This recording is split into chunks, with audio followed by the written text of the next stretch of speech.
Bonjour à tous, et si vous voulez bien, j'aimerais que vous preniez place et que le brouhaha cesse un petit peu. Merci à vous. Je suis Alexandra Ben Saïd, je suis journaliste à France Inter et j'ai vraiment le plaisir d'animer cette table ronde qui s'appelle From Billions to Trillions, on va dire de milliards à milliers de milliards, financer les transitions dans les Suds. Alors en une minute, pourquoi vous dire que cette table ronde est majeure et que c'est une question pour nous? C'est parce qu'évidemment le problème de financement des Suds, c'est aussi le nôtre. Bon, d'abord, les émissions de gaz à effet de serre n'ont pas de frontières, donc les émissions de gaz à effet de serre, c'est le problème de la planète entière. Ensuite, le problème de financement des Suds, ça nous concerne parce que c'est une question qui se règle avec de l'argent qui est calculé en fonction de notre dette climatique. C'est aussi une question historique. C'est comme ça qu'on regarde les choses quand on parle des COP. À la COP 29 à Bakou, on a promis par exemple aux pays en développement, quand je dis on, c'est les pays développés, 300 milliards par an. Avant ça, on était péniblement arrivé à 100 milliards par an. Et la marche semble beaucoup plus haute que 300 milliards par an. Et le problème des pays du Sud, c'est qu'ils ont une équation compliquée. Certains d'entre eux ont difficilement accès au marché financier pour financer leur transition, et ils doivent financer en même temps leur développement. Donc c'est ça l'équation compliquée.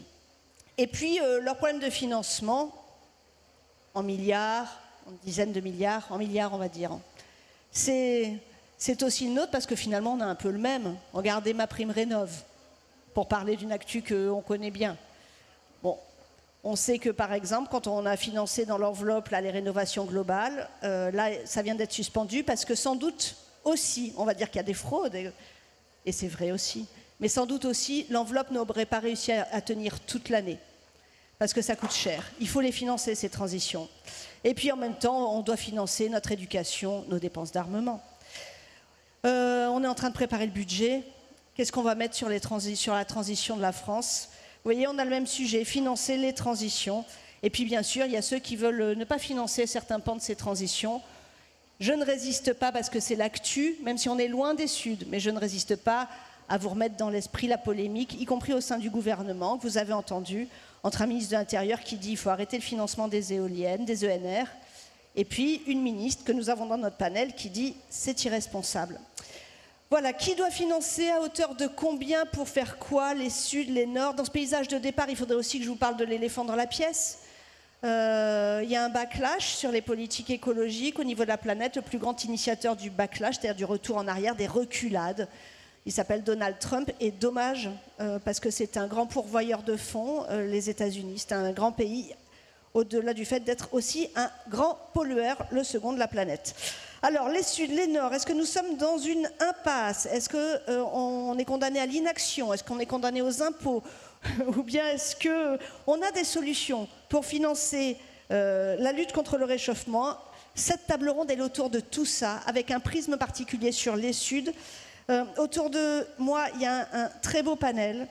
Il y a tout d'abord, je le salue, Mr. President. Bonjour, Monsieur le Président, ancien président du Costa Rica. C'est Carlos Alvarado et je le remercie vraiment d'être avec nous ce midi. À côté de M. Alvarado, il y a M. Otorbayev, Jomar Otorbayev, ancien président du Kyrgyzstan. C'est l'Asie centrale. On passe de l'Amérique à l'Asie centrale. Voilà, les Suds. Thank you so much for being with us, Mr. President. La ministre de la Transition énergétique de la France, écologique, voilà, je le savais que je le ferais, écologique de la France. Madame la ministre Agnès Pannier-Runacher, bonjour à vous et merci d'être avec nous. Et à mes côtés, Monsieur Tao Zhang, j'essaye, je fais de mon mieux, représentant du bureau Asie de la Banque des règlements internationaux, la BRI. C'est la banque centrale, la banque des banques centrales, on va dire ça comme ça. Elle surveille les flux financiers, la BRI, elle surveille la tuyauterie, où va l'argent, pour financer quoi. Thank you for being with us as well.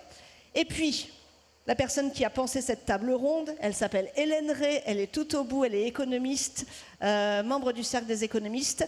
Je vous dis juste qu'on a encore combien de temps devant nous? On doit avoir 50 minutes devant nous encore. Il y aura un temps de questions à la fin pour la salle. Mais d'abord, on démarre avec Hélène Rey qui nous fait le cadrage économique de cette table ronde.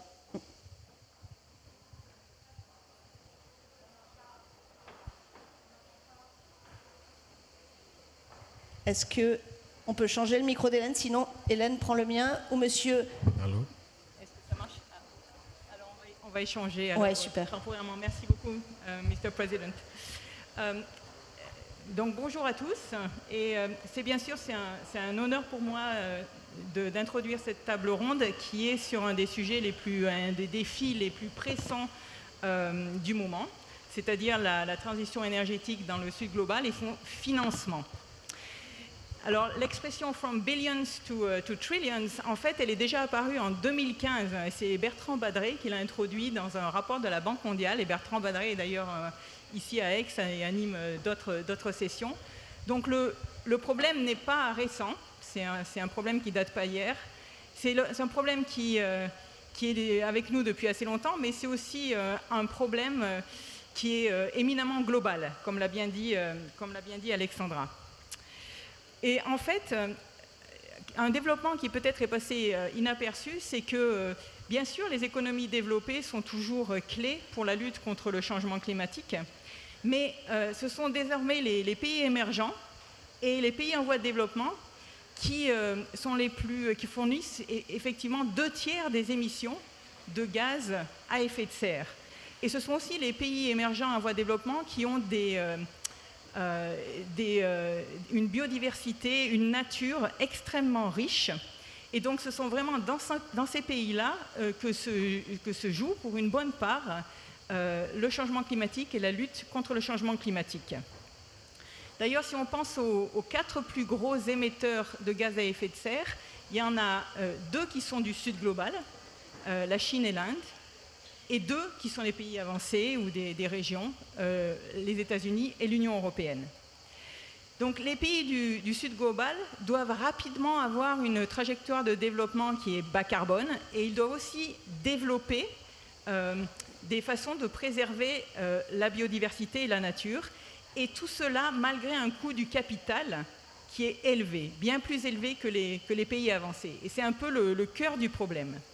Donc les pays du Sud global ont un défi financier qui est assez colossal. On a besoin à peu près de 2000 milliards par an d'ici à 2030 pour financer la transition énergétique, l'adaptation climatique et le développement durable. Et on en est très loin. On est aussi très loin, comme vous pouvez le constater aujourd'hui, du sentier de 1,5 degré de l'accord de Paris. En fait, on est plutôt sur des sentiers qui vont vers 3 degrés en termes de réchauffement climatique. Et donc, il faut à la fois qu'on arrive à financer la mitigation, c'est-à-dire la mitigation, c'est le fait d'essayer de ne pas émettre plus de gaz à effet de serre, mais aussi l'adaptation, c'est-à-dire comment est-ce qu'on s'adapte lorsque on a une crise climatique, la chaleur augmente, on a des catastrophes climatiques, etc., etc. Alors, par exemple, ici, on va parler du Kyrgyzstan, qui est un État qui a des glaciers. On a vu des effondrements de glaciers au Kyrgyzstan. C'est dramatique dans un pays où il y a beaucoup d'hydroélectricité. On a le Costa Rica. Au Costa Rica, il y a des changements de température qui sont aussi dramatiques pour la culture du café. Donc, ce sont des problèmes qui sont très sérieux au jour le jour. Donc, pour ce panel, moi, je propose qu'on se retrousse les manches. Bon, alors, on n'a pas tous des manches, mais je pense qu'il faut vraiment se les retrousser parce qu'il fait très chaud, mais aussi parce que c'est vraiment une mission très importante maintenant qu'on a tous, qui est d'essayer de lutter ensemble contre le changement climatique. Je pense que ça intéresse beaucoup de gens, surtout aussi les jeunes, peut-être, dans la salle. Il faut absolument qu'on trouve des solutions. Et je vais peut-être me demander ici, et j'espère que je trouverai de l'écho dans le panel, mais j'en suis sûre, comment frapper un grand coup pour améliorer les choses? À quel genre de priorité on doit s'attaquer pour vraiment essayer de faire bouger les choses à grande échelle? Et je vais donc juste donner 3 exemples de grands chantiers en fait pour la mitigation. Alors à mon avis, un grand chantier, c'est la sortie du charbon pour un certain nombre d'économies émergentes qui croissent très vite, comme l'Inde. L'Inde a une croissance rapide, les émissions augmentent rapidement et une grande partie de son énergie vient du charbon, énergie très intense en carbone. Donc aider l'Inde à sortir de ce sentier de développement, pour un meilleur sentier de développement, ce serait bon pour tout le monde. Deuxième chantier de mitigation, préserver l'Amazonie. Comment faire pour préserver la biodiversité et les arbres en Amazonie? Et là, je pense qu'on pourra apprendre du Costa Rica, par exemple, et peut-être élargir sur les marchés de crédit de carbone, etc. Et troisième exemple de grand chantier de mitigation, développer l'énergie solaire en Afrique. Pourquoi est-ce que le continent africain, qui a beaucoup de ressources solaires, n'est pas plus couvert de panneaux solaires? Et pourquoi est-ce que l'énergie solaire ne peut pas être exportée même vers les pays européens? Qui peut faire les investissements? On a aussi beaucoup de chantiers d'adaptation. Alors j'en ai cité avec le Kyrgyzstan, le Costa Rica, mais aussi en France, on a beaucoup de chantiers d'adaptation. Là, je voudrais souligner un point, c'est que toutes les études économiques qui regardent maintenant les coûts du changement climatique, on trouve vraiment des coûts qui sont plus importants que ce qu'on pensait. Ça veut dire que si on fait de l'adaptation, si on investit de l'adaptation, cela va être bon même pour les comptes publics. Parce que si on n'investit pas en adaptation, eh ben on va payer des coûts très élevés ex post, en quelque sorte. Donc, même pour les finances publiques, il faut penser à l'adaptation de façon très sérieuse. Et pour les grands pays et les coalitions de grands pays, la mitigation est aussi une option sérieuse pour diminuer les coûts des finances publiques. Donc, comment faire?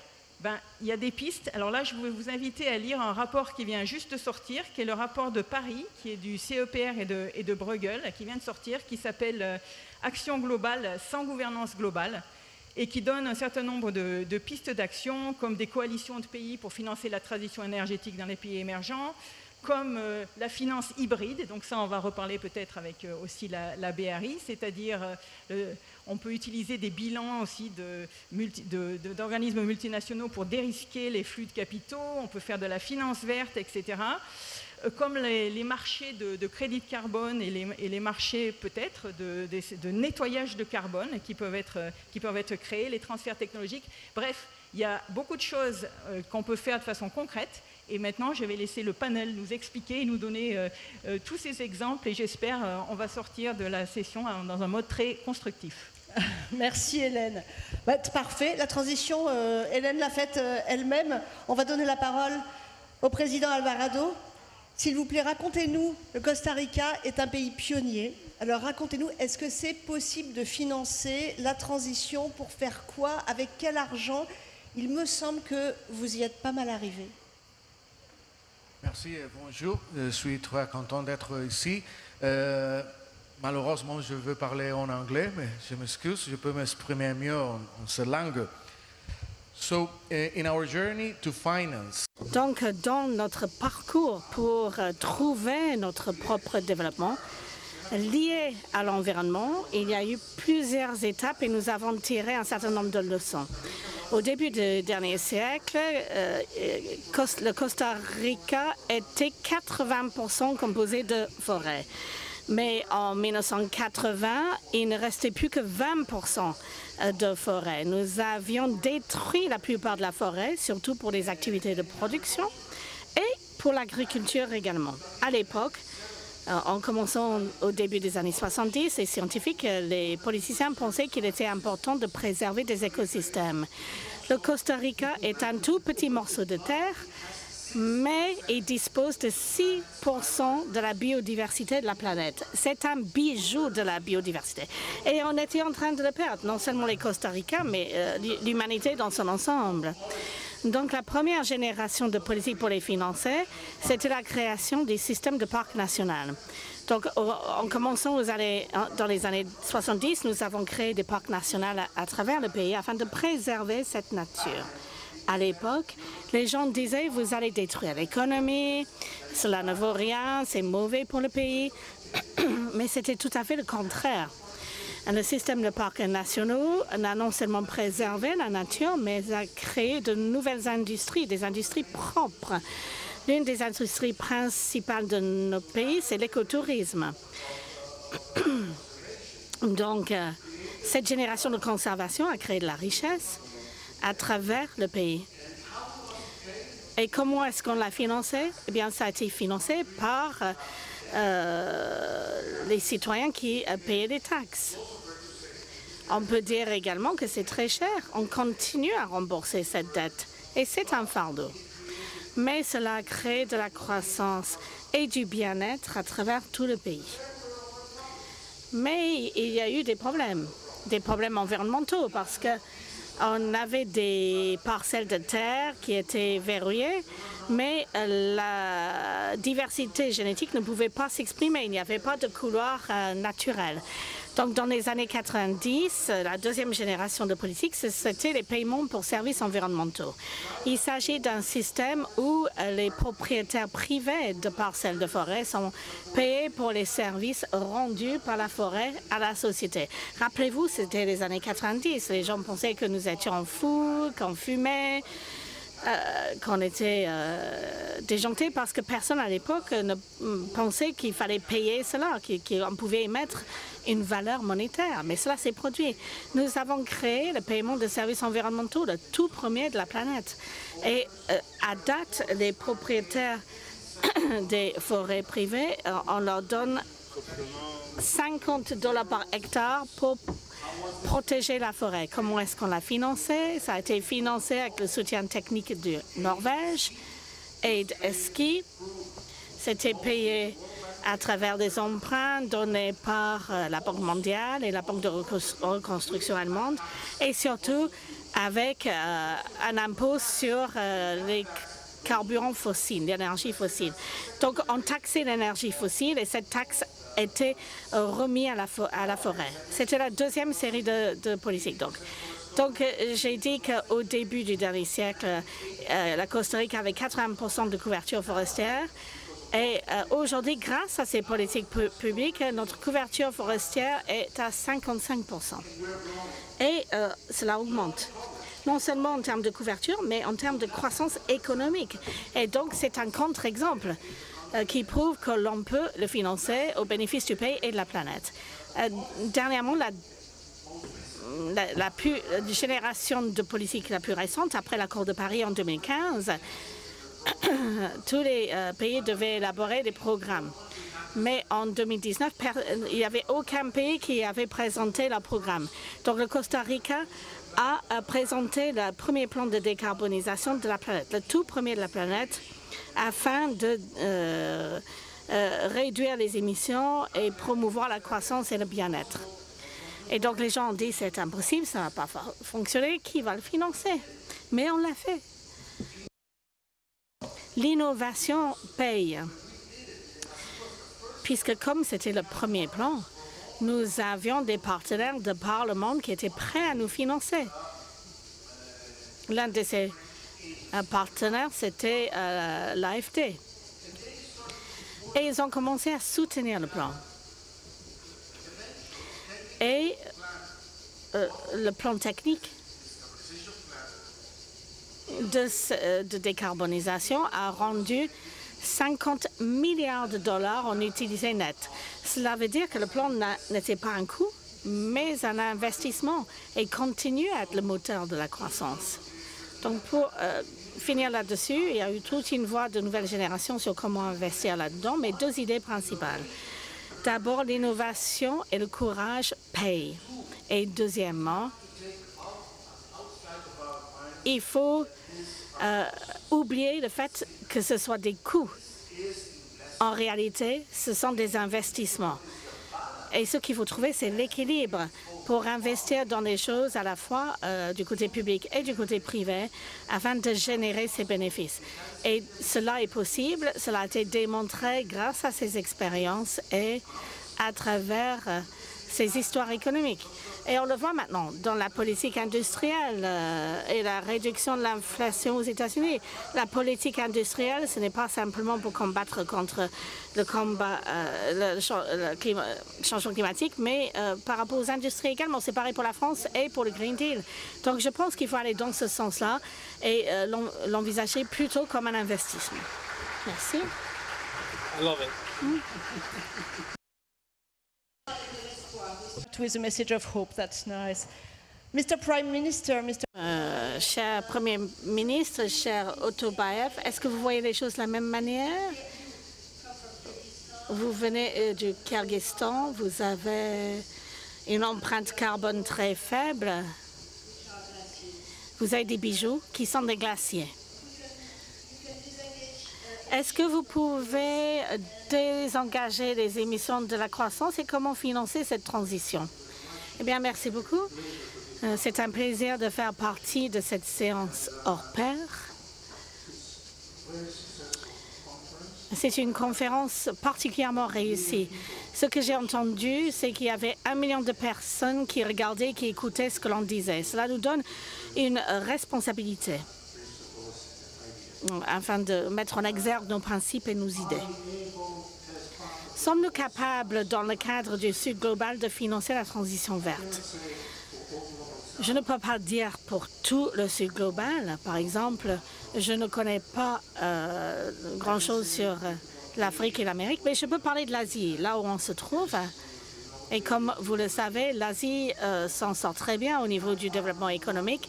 Et dans ma partie du monde, l'Asie centrale, qui consiste des 5 républiques, anciennes républiques soviétiques, on s'en sort très bien. Si l'économie est bonne, s'il y a de la croissance économique, on pourra financer. C'est ça que je veux dire. Donc, nous sommes en Asie centrale et nous sommes uniques dans le sens que nous sommes capables d'apporter une croissance économique stable. La population est très éduquée et l'environnement démographique est favorable. Donc cette combinaison unique de ces 3 facteurs est unique de par le monde. Si on regarde les chiffres, depuis 20 ans, la croissance annuelle pour l'Asie centrale, c'était 6,7% sur les 20 dernières années. À partir de 2000, notre commerce s'est multiplié par 9 avec le monde extérieur. Et les investissements directs étrangers ont augmenté de 70 fois. Donc nous sommes sur une courbe de croissance et nous allons réussir et donc nous serons capables de financer la transition verte. Nous sommes dans une bonne situation géographique, la Chine, l'Inde, d'autres pays autour de nous. Nous travaillons avec eux et on attend simplement la réussite suivante. Mais je souhaiterais faire 2 déclarations un peu provocatives pour essayer d'initier des échanges sur des questions qui sortent peut-être un petit peu du cadre. En préparant cette conférence, il y avait la perception que est-ce que le Sud global pourra financer la transition verte? Eh bien, moi, je souhaiterais retourner les choses. Moi, je pose la question à tout le monde. Si l'Occident global sera capable de financer la transition verte, pourquoi est-ce que je dis cela? La semaine dernière, lors du sommet de l'OTAN au Hague, l'engagement de 32 pays a dépensé 5% de leur PIB sur les dépenses militaires est historique et c'est un changement dramatique. Si tout le monde atteignait 3,5% d'ici 2030, le total serait 13,4 trilliards de dollars. Si on empile les billets de 1 dollar, on atteindrait 4 fois la distance à la Lune. Incroyable, d'où vient cet argent de ces 32 pays? C'est une question. Parce que l'économie européenne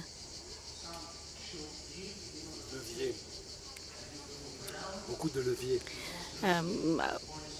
A des leviers. Donc les points risqués, il faut également financer les besoins sociaux et environnementaux. Donc c'est vraiment quelque chose qui doit être renversé. Le Sud global, en Asie, on va financer et on va dépasser même nos objectifs. Bon, il faut trouver les sources. C'est pour cela que nous parlons avec les Européens. Merci de nous aider également à atteindre nos objectifs pour 2040, par exemple. J'ai un commentaire important. Dans le monde les pays en voie de développement regardent vers l'Europe comme modèle. Dès l'école primaire, on apprend comment l'Europe est arrivée à son statut actuel. Mais ce qui se passe, c'est que si on regarde les chiffres économiques, eh bien, ce n'est pas très brillant depuis quelques années. La croissance est très lente. Le PIB par tête est à la baisse. Le chômage va un petit peu mieux, mais il y a quelque chose qui se passe à ce niveau-là également. Et le seul moyen pour l'Europe, dans une société à haut salaire, de survivre et d'avoir une chance dans la compétition, c'est d'aller vers une économie d'innovation. Et pour réussir dans ce domaine, il faut investir dans l'éducation. C'est aussi simple que cela. Ce n'est pas une découverte. Mais si on regarde vers l'Europe, les enseignants sont en grève. Ils demandent une augmentation de salaire. Ça, c'est une observation incroyable. Quand je voyage à l'étranger, j'aime prendre des taxis et de discuter avec les chauffeurs de taxi. Parce que c'est un moyen unique de vraiment obtenir de vraies informations. Et donc, quand je suis arrivée à Marseille, j'étais dans la voiture avec un Français d'origine algérienne. Et j'ai échangé avec lui quelque temps. Et il m'a raconté une histoire incroyable. Il m'a dit qu'il avait donné à ses 2 enfants, et il a mis ses 2 enfants à l'école privée. Et ça coûte environ 1 000 € par mois. Mais donc j'ai dit, mais il y a l'école publique, qu'est-ce que tu fais? Il me dit, non, l'école publique n'est pas fiable. On ne donne pas des connaissances à mes enfants. Mais c'est terrible. C'est là où on doit se concentrer. L'Europe doit continuer à se concentrer là-dessus. Et il faut être pour nous un modèle. Nous trouvons en Asie centrale. Et notre démographie est bonne. Tout le monde veut faire des études. Quand j'étais Premier ministre, j'ai dit à mon cabinet, je ne vais travailler qu'avec des revenus. Toutes les dépenses vont aller vers l'éducation. Donc, n'ayez pas d'appétit de dépenses. Tout ira à l'éducation. C'est un autre défi. Et j'espère que notre conférence va vraiment réfléchir à 2 choses. D'abord, est-ce que l'Occident pourra financer la transition verte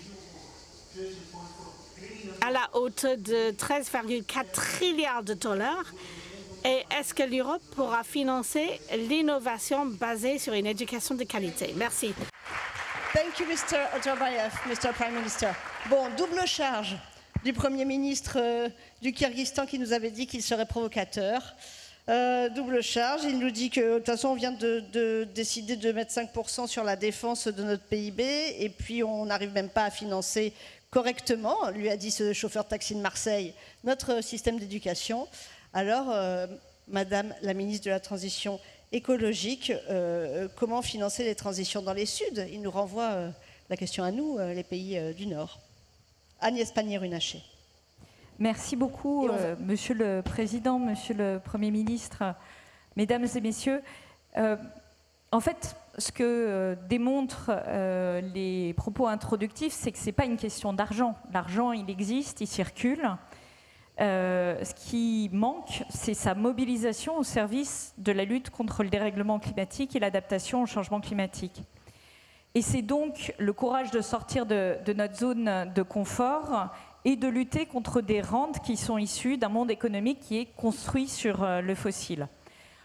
Or, vous l'avez bien démontré, le coût de l'urgence climatique, il est connu, il est énorme, et il est largement supérieur au coût de l'action. Et d'ailleurs, je pense que le mot-clé dans ce qui a été indiqué à l'instant, c'est investissement. Il faut arrêter de regarder l'argent mis dans l'atténuation et l'adaptation au changement climatique comme un coût, il faut le regarder comme un investissement. Et il y a des bons investissements qu'on doit faire et des mauvais investissements qu'on doit faire. C'est d'ailleurs le cas sur le renouvelable. Il y a des bons investissements sur le renouvelable et il y a des mauvais investissements sur le renouvelable. Et l'enjeu est évidemment de passer des milliards au trillion.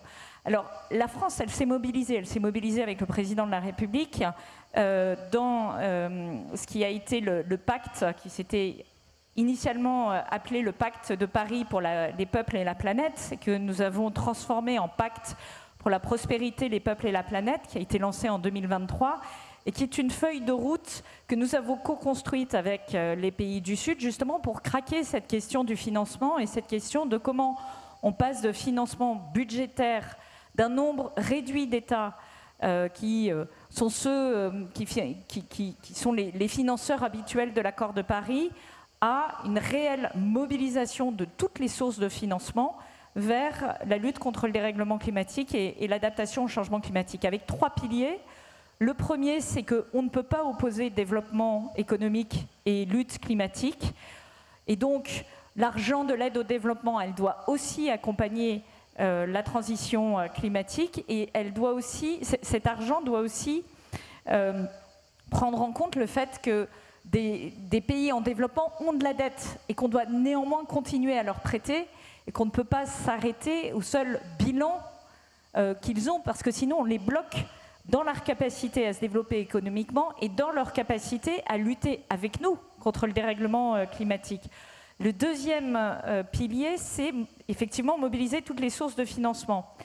Les États et évidemment tous ceux qui le peuvent, ce qui veut dire en creux que depuis 1990 ou 92 où a été établie la liste des financeurs habituels de l'accord de Paris, eh bien, il y a des économies qui se sont très fortement développées et qui aujourd'hui peuvent financer et qui aujourd'hui devraient financer. Le PIB par tête de la France, c'est le 11e de l'Union européenne. Et il commence à se moyenner par rapport à plein d'autres pays. C'est intéressant de le dire. Et au-delà, et troisième, et en lien avec ça, c'est aussi mobiliser les philanthropies, les entreprises, les banques, les citoyens, je vais y revenir. Enfin, troisième élément, c'est qu'il faut réformer en profondeur le système financier international. On a commencé à le faire avec la Banque mondiale, mais là encore, les institutions de Bretton Woods ont besoin d'être revisitées au regard de ce challenge. Et par rapport à ça, il y a un enjeu majeur qui est le coût du capital. C'est-à-dire que dans un pays comme le Sénégal ou le Pakistan, on se finance avec des taux d'intérêt à 2 chiffres, là où l'Allemagne se finance à 2%.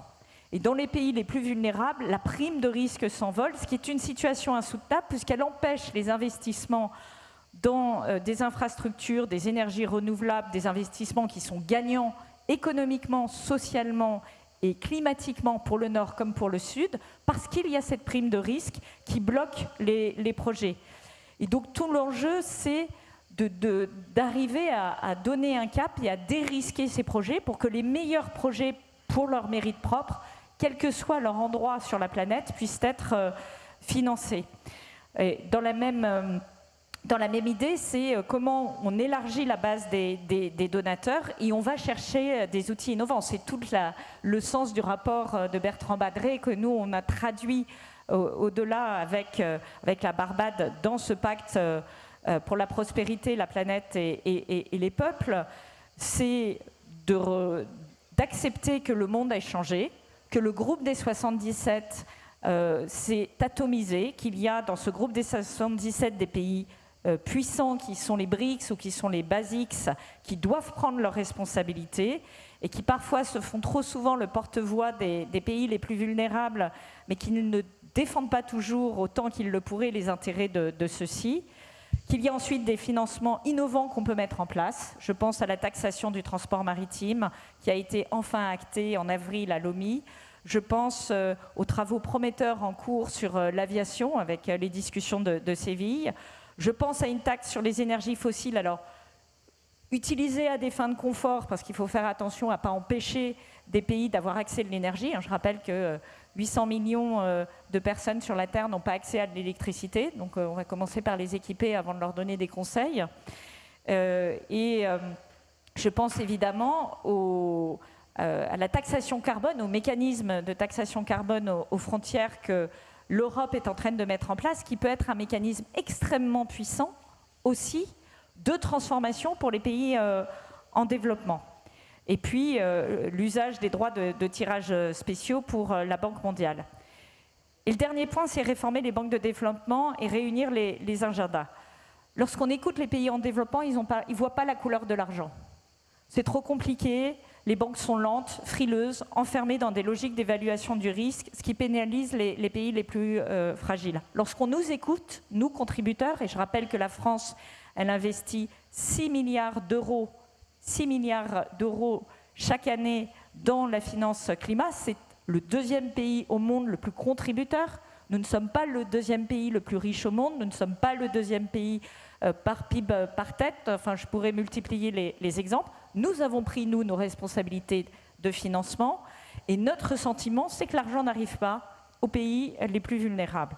Donc là encore, les solutions sont connues, il faut les mettre en œuvre, capitaliser davantage, mobiliser les bilans des banques en développement, simplifier les procédures, accepter de financer des stratégies de pays et pas du projet par projet, parce qu'en fait, à chaque fois, on reprend un cycle de validation des projets et ne pas seulement financer des infrastructures, des routes, des barrages, mais financer des transitions locales et participatives et des solutions fondées sur la nature. Et l'exemple du Costa Rica avec les solutions fondées sur la nature et les crédits biodiversité est très éclairant. Et d'ailleurs, nous présidons tous les deux la coalition de haute ambition pour les peuples et la planète avec des résultats qui sont souvent sous-estimés mais très prometteurs.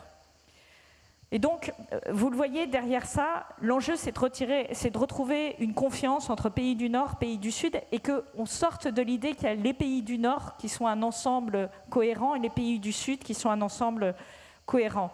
Je le dis parce que l'écologie est devenue un sujet géopolitique.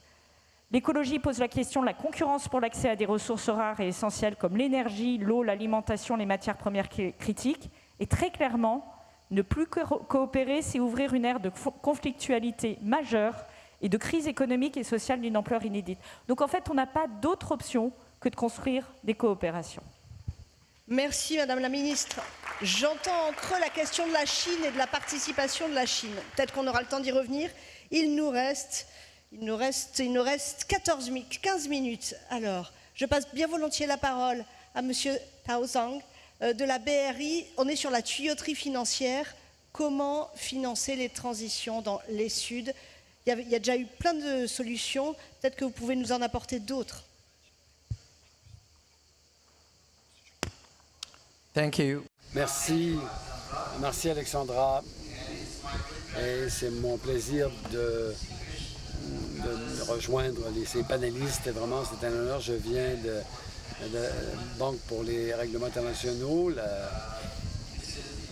Et c'est une organisation internationale avec la plus longue histoire, avec notre bureau à Bâle, en Suisse. C'est la Banque des règlements internationaux, la BRI. Et comme on l'a dit, on voit que la question aujourd'hui n'est plus de savoir si l'on doit financer la transition, que ça vienne du sud ou de l'ouest ou du nord, mais le fait qu'on doit financer la transition. Ce que la ministre vient de dire, c'est que comment on peut financer cette transition, comment on peut le faire de façon créative, de façon inclusive et de façon efficace, évidemment. Alors, mes remarques vont suivre ce qui a été dit au niveau de ce panel, cette table ronde. Bon, c'est un appel au secteur financier du monde entier. Comment on peut aligner les capitaux avec les objectifs climatiques? Alors, j'ai deux points dont je voudrais parler, par manque de temps. D'abord, il faut qu'on s'encourage finalement mutuellement. La finance verte a fait des progrès, on doit le reconnaître. Donc, les normes ont amélioré. Il y a de plus en plus d'investisseurs qui incluent le risque d'investissement dans leur stratégie, les investissements verts. Bon, c'est un fait et je pense qu'on devrait s'auto-congratuler. Pour vous donner des chiffres, les bons verts qui ont été émis globalement sont passés de 500 milliards en 2018 à 3 trillions d'ici 2024, à la fin de 2024, pardon. Donc, on est sur un processus actuellement de passer de milliards à des trillions ou des milliers de milliards. Un autre exemple, basé sur les études récentes, qui montre que l'émission de bons verts ont amélioré les performances environnementales. Et dans la mesure où l'émission réduisent les émissions de carbone de 20% après 4 années d'émissions de bons. Donc c'est une chose. Et les bons verts servent de catalyseurs pour les changements des comportements entrepreneuriaux. L'efficacité carbone, par exemple, la réduction des émissions de l'ordre de 30% suite à ces émissions. Cette réduction de 30% en fait dépasse la moyenne du marché. Donc vous voyez, il y a un progrès. Mais comme on le voit, ce n'est pas suffisant. Comme ça vient d'être mentionné, il y a un écart énorme entre la demande et l'offre. Mais en fait, comme le ministre vient de le dire, l'argent est là. Alors comment est-ce qu'on peut réunir les deux? Et c'est la tâche qui nous incombe. Je pense qu'on peut faire plus, on peut faire mieux. Mais comment? Alors, ici, j'en passe à l'idée où on devrait passer de la finance verte à la finance de transition.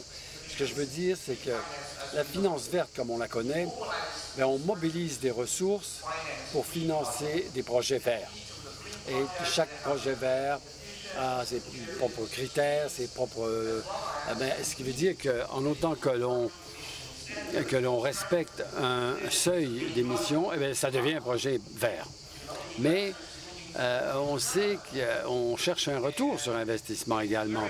L'investisseur le cherche. Il est très difficile d'avoir des retours suffisants tout en étant des niveaux très élevés d'attente sur les émissions. Et en même temps, il y a beaucoup de projets sur lesquels on peut travailler pour réduire les émissions actuelles de noir à brun et de brun à vert. Donc, il y a deux idées. La première, c'est un processus. Il faut qu'on finance ces projets avec les trajectoires, dans le sens où on ne cible pas seulement les projets verts, mais on cible également, on parle aussi des projets plus verts. Donc, deuxième point, c'est qu'on devrait cibler non seulement les projets, mais le système. Donc, une approche systématique vis-à-vis de la transition. Ce que je veux dire, c'est que si on regarde les projets individuels, peut-être qu'ils ne passeront pas le test de durabilité. Mais si on les additionne, peut-être ils permettront de donner des résultats globaux, des résultats qui sont attendus. Il y a beaucoup d'exemples à cet effet en Asie, en Inde, en Chine. En Chine, il y a déjà des projets comme ceux-là. Et si j'ai le temps, je serais ravi de revenir là-dessus et d'élaborer sur le projet lui-même. Mais pour l'instant, je demande de mettre plus d'emphase sur la finance de la transition et les bons verts ou les bons de durabilité, etc. Les obligations. Voilà, merci beaucoup. Vous savez ce que je vais faire? Est-ce qu'il y a des questions dans la salle? Oui, ok. Prenez un micro, s'il vous plaît, ou parlez bien fort. Est-ce qu'il y a un micro? Moi, je voudrais prendre 2 questions de la salle et puis redispatcher la parole. Madame, la dame en jaune qui est là, puis le monsieur que j'ai vu là-bas. Allez, il y a 3 questions. On y va. Des questions courtes, s'il vous plaît. Pas des plaidoyers. On a 8 minutes. Bonjour, Christine Holzbauer, je suis journaliste. Je représente un groupe de presse africain qui s'appelle Financial Afrique. Je ne vois pas d'Africains dans ce panel. Alors, il devait y avoir un Africain. Si c'est ça la question, il devait y avoir un Africain qui a dû annuler sa venue. Pas du tout, oui, M. Sidi Oultal, nouveau président de la Banque africaine de développement, j'imagine. C'est une question pour le président, enfin l'ancien président du Costa Rica. Ce que vous nous avez décrit dans votre pays est absolument, comment dirais-je, grave. Est-ce que, éventuellement, par rapport aux solutions que vous avez trouvées, il y en a qui marcheraient, notamment pour l'Afrique, qui est peut-être en train de prendre le même chemin que le Costa Rica? Ok, merci madame. Question suivante. Je prends deux questions encore. Donc la question de est-ce que le Costa Rica a des idées pour l'Afrique? Deuxième question. Bonjour monsieur. Bonjour. Vous êtes? My name is Osama. I'm from Morocco. Je suis Osama, je viens du Maroc, je travaille dans les fonds privés. Il serait intéressant de savoir ce que vous pensez, vous quatre. Quand on finance ces transitions dans le sud global, on a tendance à le faire avec une structure spécifique. Est-ce que cela ne soulève pas des questions éthiques? Parce qu'il y a plus de pression sur ces pays en voie de développement qui ont déjà des contraintes.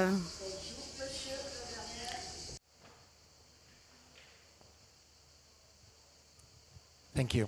My name is Merci, je suis Fernando Morales de la Cruz, je suis journaliste, je suis né au Guatemala. Et quand on parle de billions dans l'aide au développement, on parle d'un peu plus de 200 billions. Mais quand on analyse combien de trillions il faudrait pour atteindre les objectifs de développement durable, on parle de sans doute 8 trillions par an pendant 10 ans. Le problème, c'est que nous ne parlons pas des 2000 entreprises qui représentent 45 trillions par an. Et donc, si on veut parler de transition, dans quelque aspect que ce soit l'énergie, la protection de l'environnement et de l'économie, il faut prendre en compte l'impact négatif des 2000 sociétés. Donc, que peuvent les entreprises faire pour la transition au Sud? Eh bien, le modèle d'affaires pour les entreprises, dans de nombreux cas, c'est l'opposé des objectifs de développement durable. Et comme le président du Costa Rica le sait, moins de 3 centimes pour une tasse de café reviennent au Costa Rica. 3 questions. Qu'en est-il des entreprises? Des idées du Costa Rica pour l'Afrique? Des idées sur les entreprises? Et question de l'Oussama du Maroc sur le financement.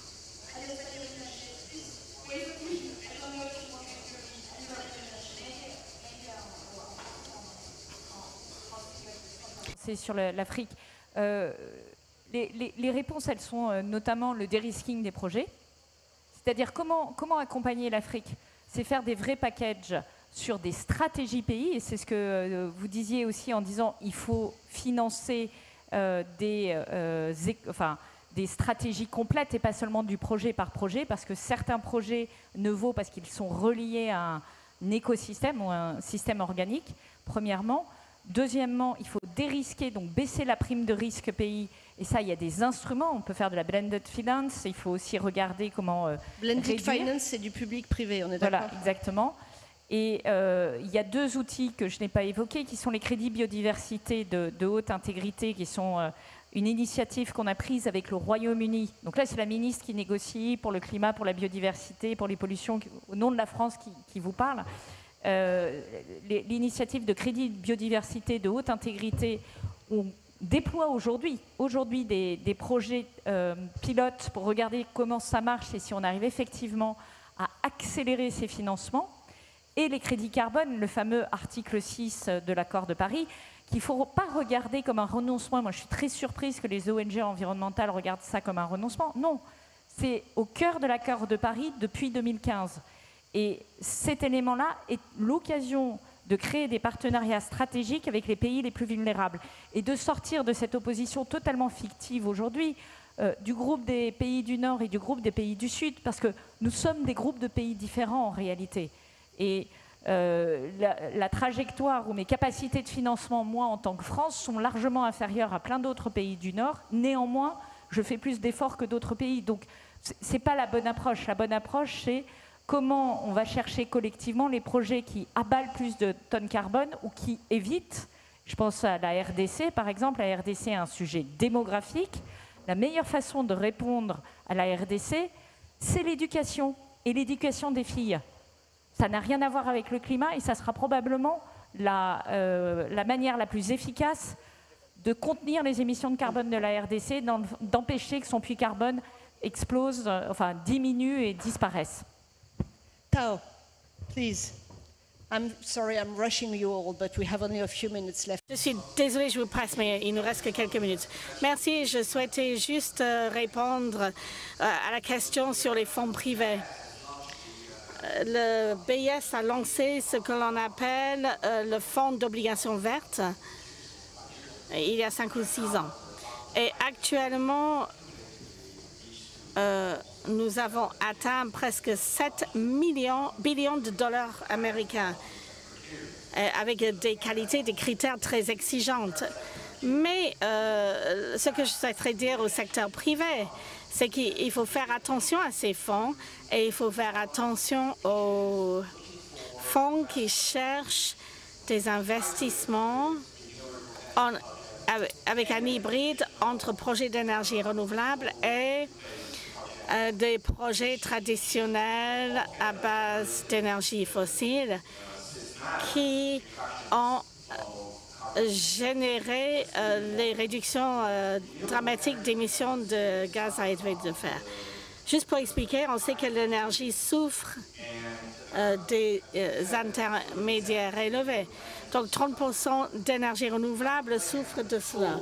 De l'autre côté, les usines à charbon ou à pétrole ont souffert d'un long démarrage et un besoin de charge de travail important. Mais si on réduit la charge de fonctionnement d'un projet traditionnel, cela souffre d'une intensité d'émissions de carbone. Mais en même temps, on réduit le nombre d'opérations, on réduit l'émission totale du projet. Donc, si vous avez des empreintes indiquées pour ces deux types de projets, vous allez réaliser des objectifs à la fois de développement durable et de retour sur investissement. Et donc, ce sont des exemples clairs. En Chine, en Indonésie, il y a beaucoup d'opportunités là-bas, si vous cherchez des opportunités. Donc, je me tourne vers tout le secteur privé ici de chercher ce type d'opportunités. Parce qu'une usine à charbon, ce sont des secteurs lourds sur lesquels il faut travailler. Merci. Cher Président Alvarado et Monsieur Tobias, même en guise de conclusion, s'il vous plaît. Oui, merci pour cette question. Je pense qu'il s'agit d'une expérience qui pourrait être donnée comme exemple de référence. Mais je pense que chaque pays, que ce soit de l'Est, de l'Ouest, du Sud ou du Nord, doit trouver leur propre chemin et agence de développement. Je peux vous donner un autre exemple. Le Costa Rica a aboli l'armée. Nous n'avons plus d'armes forcées depuis 1948. Et je pense que c'est notre manière de faire les choses. Nous n'avons pas d'artillerie, de tanks. On est une menace pour personne. Mais on ne va pas dire à tout le monde que c'est comme ça qu'il faut faire. On propose cela comme notre moyen d'avancer. Et je pense que c'est comme cela que fonctionne le monde. Si on souhaite que notre liberté soit respectée, il faut respecter la liberté des autres. Mais nous mettons nos idées sur le marché des idées. Donc, on espère également que cela déclenchera un changement de l'intérieur. Où est-ce que je place l'espoir aujourd'hui? Aujourd'hui, je place l'espoir en moi-même, en sachant que demain, c'est un nouveau jour, je peux travailler encore un jour pour défendre les choses dans lesquelles je crois. Je ne mets pas de l'espoir sur les politiciens qui font des choses avec lesquelles je ne suis pas d'accord. Je place mon espoir dans ce que je peux faire moi pour l'avenir. Et c'est pour ça que je suis pleine d'espoir. Parce que je sais qu'aujourd'hui, demain et le jour d'après, je peux faire les choses qui sont positives pour mon fils, pour la planète et pour les gens que j'aime.